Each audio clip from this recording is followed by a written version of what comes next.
எனக்கு ப்ராப்ளம் வந்து அதாவது அப்படியே அப்படியே நான் வயசாக வந்து இந்த இது வந்து கம்மியாகிட்டே அப்படியே சுருங்கிக்கிட்டே இருக்கும். இப்போதைக்கு முன்னாடி சின்ன வயசில் இருக்கும்போது நல்ல விஷன், அதாவது எங்களுக்கு ரீடபிள் எழுத்து படிக்க அந்த அந்த வந்து பெருசு பெருசாக தான் படிக்க முடியும், சின்னது படிக்க முடியாது. நீங்கள் படிக்கிற நார்மல் சைஸ் படிக்க முடியாது, அது கஷ்டம்.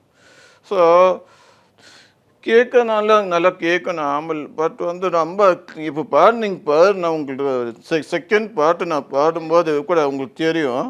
அதில் ஃபஸ்ட்டு ஸ்டான்ஸ் வந்து கரெக்டாக வந்துச்சு, ஆனால் செகண்ட் ஸ்டான்ஸு கரெக்டாக வரும். நீங்கள் அதை வச்சே புரிஞ்சுக்கலாம். அந்த டைமில் எனக்கு கொஞ்சம் இயரிங் வந்து சின்ன வயசுலேருந்து இயரிங் கிளியராக இருக்காது. அதனால் ஸோ விஷயம் நான் 7 கிலோமீட்டர்ஸ்க்கு நான் சைக்கிள் ஓட்டியிருக்கேன்னு நாம் சொன்னால் நம்ப முடியுமா உங்களுக்கு? மணப்பெண்ணின் பிரத்யேகமான திருமணம் விவாஹா சென்னை சில்க்ஸ்.